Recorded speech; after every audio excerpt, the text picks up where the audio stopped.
everybody, and welcome back to BK's Bullets. Today we're going over my Megacon haul.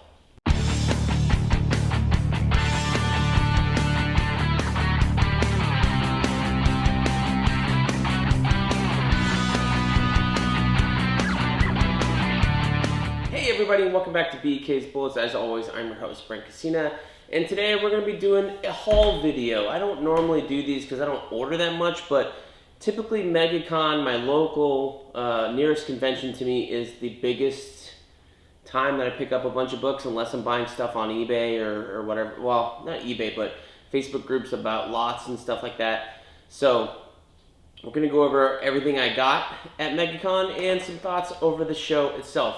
As always, if you haven't already, please subscribe. It helps the channel grow. Lets you know when I drop new videos, all that good stuff. Subscribe to my Instagram, BK's Bullets. Lots of cool stuff to go through. So, remember last year I talked about some signings that I was surprised that people were charging autographs for. Well, that is here to stay, apparently, whether or not it's for writers or artists. I will give props to Ivan Rice, who did sign he did sign the cover, although I didn't specify which. I thought maybe he would sign the inside of both of these, but Aquaman Volume 1 and my Blackest Night saga in the print I bought from him as well. So we'll go over the prints a little bit.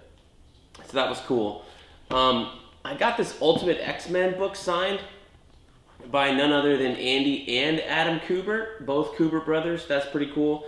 A little bit weird thing though was that one of the brothers was basically at his booth all weekend long.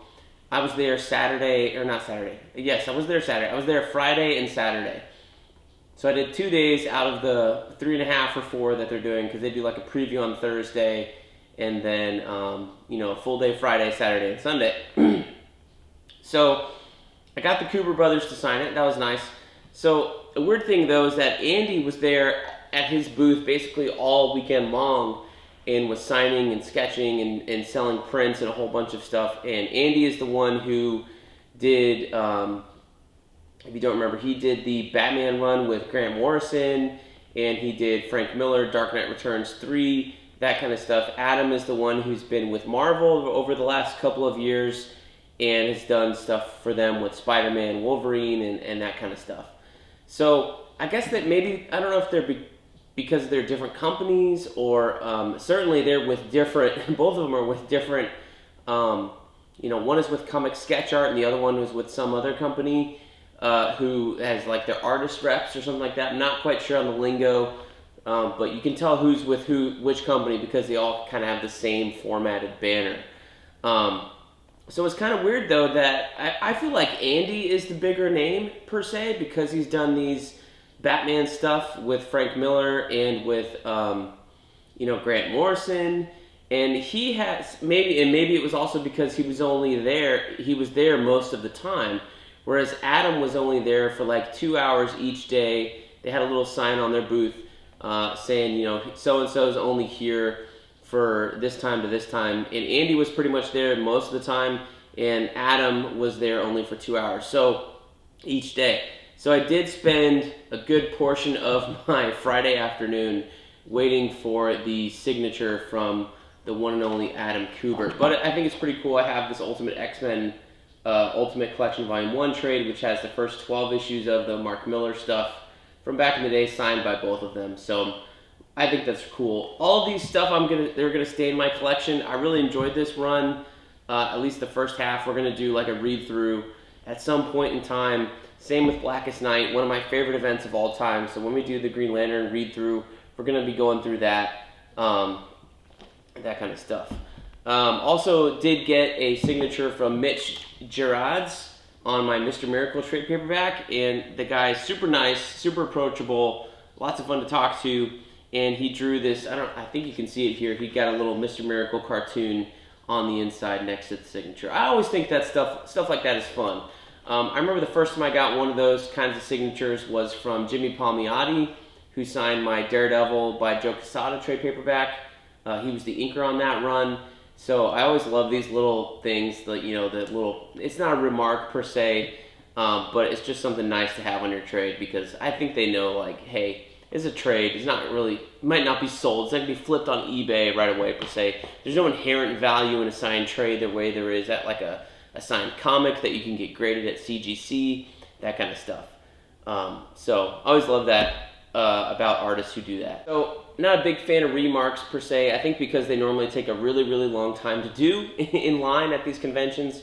I'm not sure, like, if you have the artist who drew the cover signing it, and that's not the case all the time, but they're doing the interior of the book, like, their art's still part of the book, so why do you need extra art on top of it, I guess? Because half the time when they do the remark, they'll take like a, I don't know, like a whiteout or something of some color, or a colored marker, and color over most of the front. Now, this is a trade paperback, so it's got a different kind of cover of a comic book or whatever, and then they'll draw on top of it. I did see Adam Kubert right in front of me. There was a guy who kind of touched his signature a little bit too fast and kind of smeared it, so he did take it back and correct it for him via like a remark method. He didn't get a remark per se, but he did, you know, he took that same marker that he usually does for remarks and like scribbled over his signature, let it dry, and then drew or signed it on top of that again. So he's kind of got a interesting remark, or not a remark, a signature. But I think what the most fun I had, honestly, though, was going shopping for prints, and I bought I think 7 of these total, and I'll tell you a little bit of stories from each of them.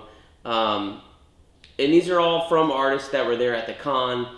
And what I like to do, and I would recommend to you if you're buying prints, if there's something that's going to go up on your wall somewhere, like you see me in my man cave here, I've got 3 shelves behind me.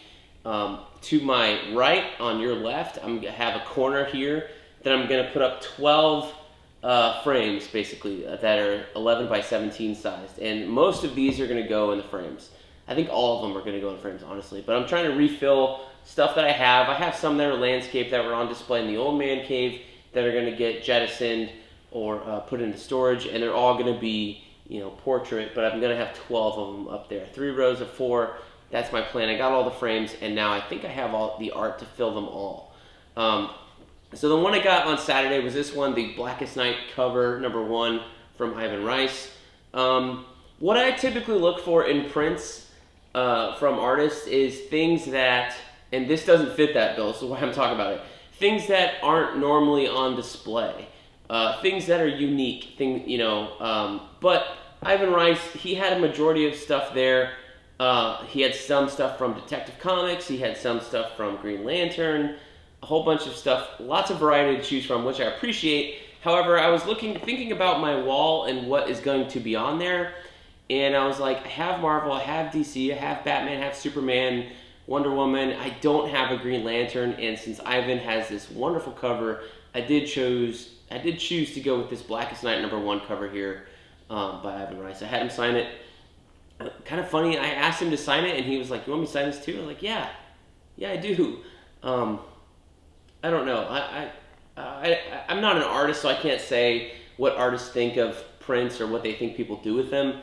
I'm buying them to put them up on the wall, and they will go through a rotation. I think the stuff that I bought here is the first time I'm going to be taking stuff out of the rotation, because this is just stuff that's in black and white that I've had for a long time, and now I have color stuff I'm going to be putting on. That's mainly the reason why. So we'll explore how that evolves over the years to come through future cons. Let me move this over here. So the next one I got, this is from Mitch Gerads. This is, I believe it was, I looked it up, and it was a variant cover to Batman number 47, maybe 74, something like that. I want to say it was 74. That did not get printed, so he's got this image of Batman wearing his tactical gear, throwing up a batarang, really fucking cool. And if it's never been printed on a comic before, it makes it unique, which is what I'm looking for. Because I want stuff on my wall that if I invite another comic nerd to come in, or if I do a room tour, it's going to draw the eye and be something that they've never seen before. So if I'm not paying for original sketches, which I don't typically do, I think they're out of my price range for as many as I probably would want.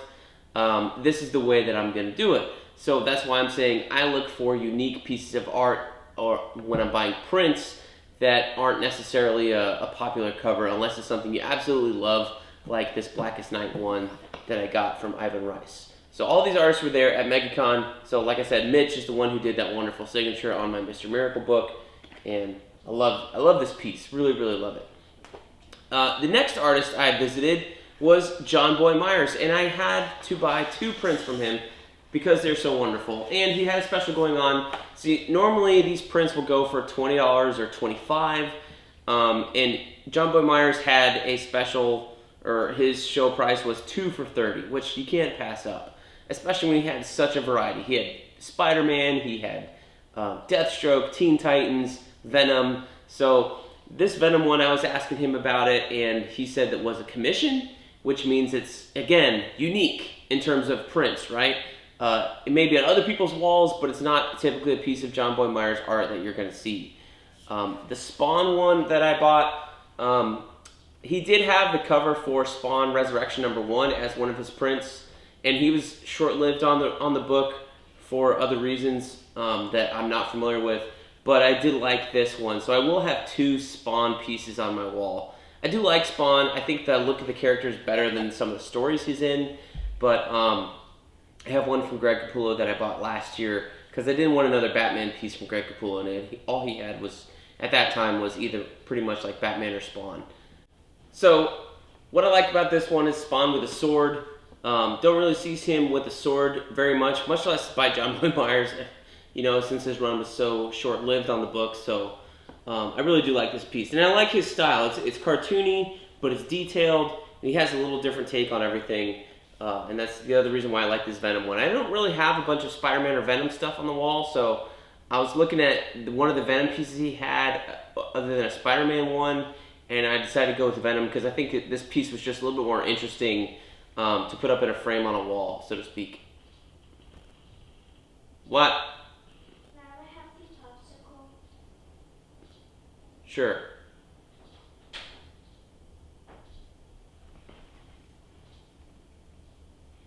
All right. The next print I got was from Andy Kubert, and this is Batman and Superman. Again, I don't know if this is a variant cover. I didn't look it up, but I know for sure this is not a cover that I've ever seen before, so that puts it in the unique pile for me in terms of prints. So again, I'm looking for things that aren't printed anywhere, or if it's a variant cover, you know, something I've never seen before, and this certainly fit the bill. I do like how they're both featured very prominently, kind of equally. Some of the other artists had prints where, you know, the main character, the big comic book character, was, you know, featured, but it was a smaller, and this is pretty much like 50-50 of Batman and Superman here in the shot. So, got that. Love this one. Got this one from Steven Segovia. He was also there at the show. Again, not familiar if this has been printed anywhere or not. I feel like I asked him because he had 2 different Batman ones, both of which were phenomenal. I think this one, he said, was a commission. So that's why I was like, all right, well, I'll get that one then, because again, fits that unique build I'm looking for to put on my wall for, you know, people who come over or whatever. Just something you don't see normally that somebody's not famous for. Again, always, I feel like if you're at a con, unless it's a big artist, like Frank Miller had a booth there and he had prints for sale. I did not buy any of them, there. Because I've seen all of the ones he had before. Nothing fits that uniqueness that I'm looking for.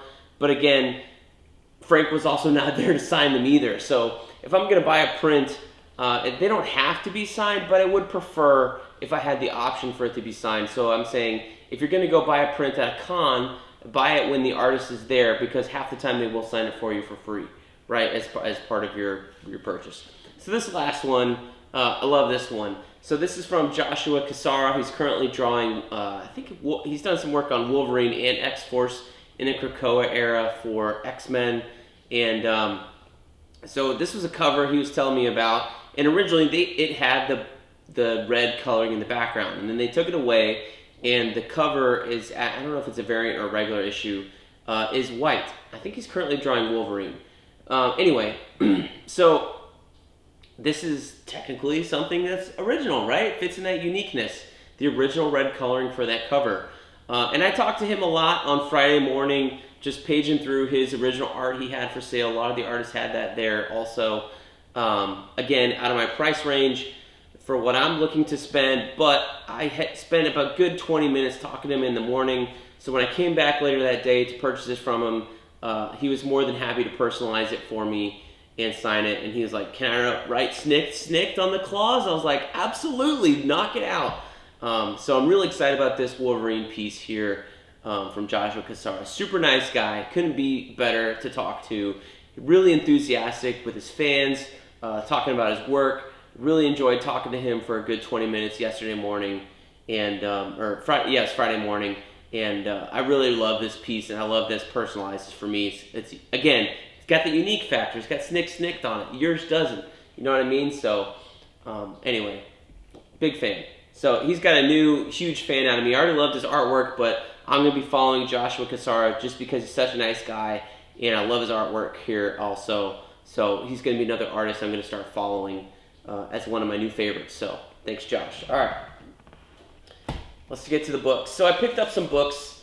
I picked up some Blue Beetle trades I did not have. I don't feel like this Blue Beetle run from the New 52 is very good, although I did want to pick them up because I'm going to do like a read-through. Around the time the movie comes out, I have Jaime Reyes book 1 and book 2 in the collection here, so I picked up the other two trades that finish out that 36 issue run that I did find at one of the booths, and then I picked up the New 52 stuff. This is 2 and 3. I don't have number 1, but I will have to go find that. I started reading this digitally when it came out. I wasn't a huge fan of it, but I'll give it another shot. I will give it another shot. Or this is not New 52, this is the Rebirth stuff. This is stuff with Scott Collins, which honestly I think the Scott Collins art turned me off, and the redesign they did on Jaime turned me off a little bit, but I will give it another shot and give you a fair warning. But yeah, these last two are out of print, and these are the ones that make up, I think 30, yeah, go up to the run of 36.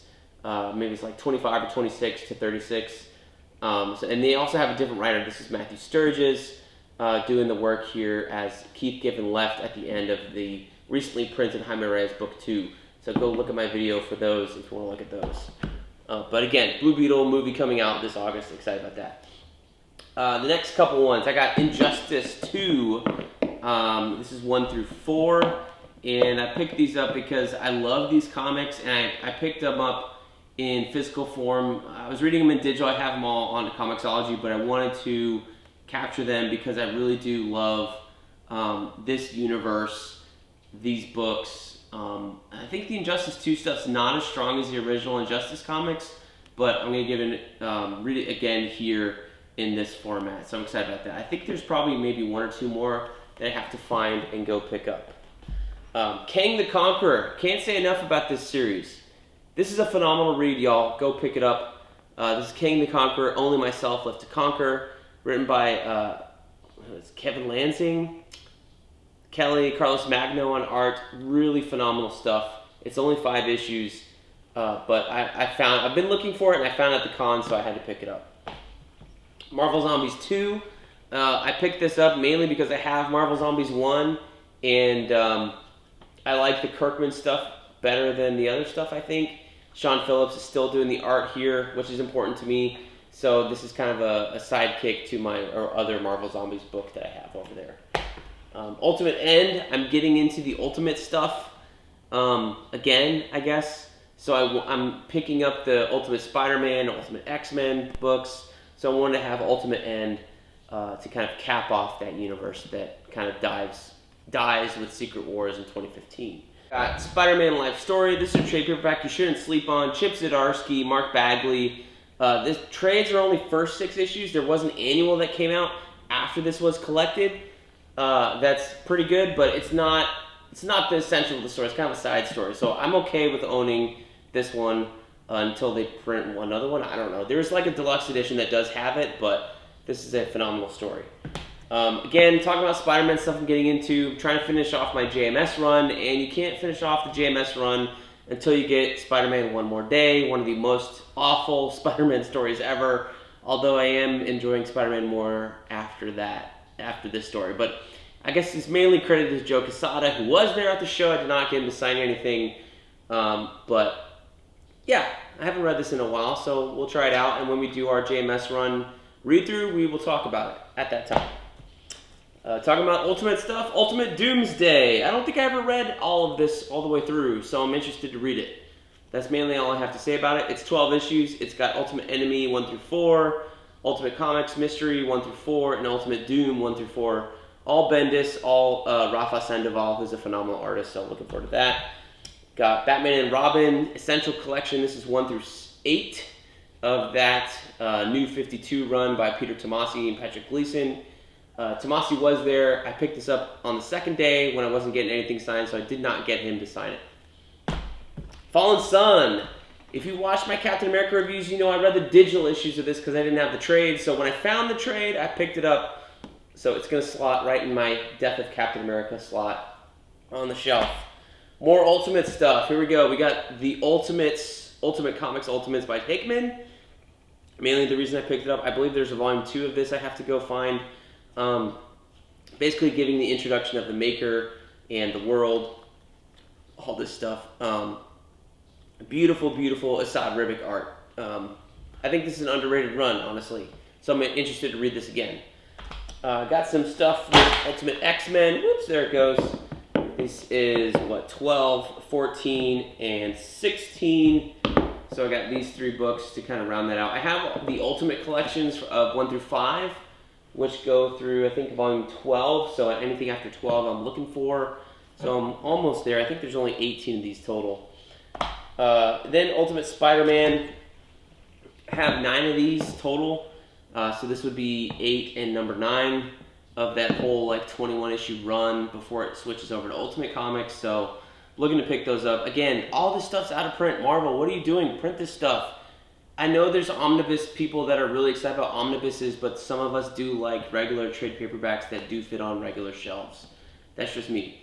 But yeah, all this stuff's out of print. So I got, what is this one? Silver Sable, which I believe collects the story from the video game that I played a long, long time ago. And then Ultimate Knights, where Ultimate Moon Knight and Ultimate Daredevil show up almost for the first time in Ultimate Comics. Ultimate Shang-Chi, that kind of stuff. So, interesting stuff. So yeah. That is my Megacon haul. I think it was a pretty successful con. It was really crowded on Saturday. Honestly, Friday was the better day that I had. Talking to people, waiting in lines. It wasn't that crowded. Literally, I showed up Saturday at about 11:30. And honestly, I wanted to leave at 1 o'clock. And I left at, I think, 1:45. It was just so crowded. You could not walk in the aisles of Megacon on Saturday. So, I will probably try and avoid Saturday next year for sure, if I can. If not, though, I think going for a couple hours and then leaving was good. Although most of the great panels were on Saturday, so I missed those. I did go to a Josh Williamson panel on Friday, which was fun, but I knew what I was getting into because I've listened to him talk on other podcasts, and he just goes on and on and on, and he will ruin stories for you. He didn't ruin anything for me because I've read everything, but man, the moderator asked maybe 2 questions, and that guy just rolled for a complete hour, which he can do. So if you're going to cons, I would recommend buying one of these elsewhere, or maybe buy it at the con. I picked this up for 15 bucks at the con. This is not an 11 by 17. It's like I think it's like a 16 by 19. The reason I bought a bigger one is because they'll tell you, I asked how many 11 by 17s will fit in the one that's sized for that, and it's only a couple. So if you buy something bigger, you can fit more in, and this plastic sleeve carried around 6 prints at a time, no problem. So would recommend that if you're going to a con. I think you can see it now if I shake it. So thank you guys for watching my Megacon haul video. I had a great time. It's great to have a local con so you can do this type of shopping and not have to worry about packing it. I will say that. And bring stuff from home that you want to get signed. That's a whole lot of fun. So if you're living somewhere, find your local con, drive there, take your stuff there to get signed, bring stuff home, rather than flying out to San Diego, New York every year. I guess you can do that, but you got to worry about all that other hassle. So thank you guys for watching my haul video, and we'll see you guys next time in the Funny Pages.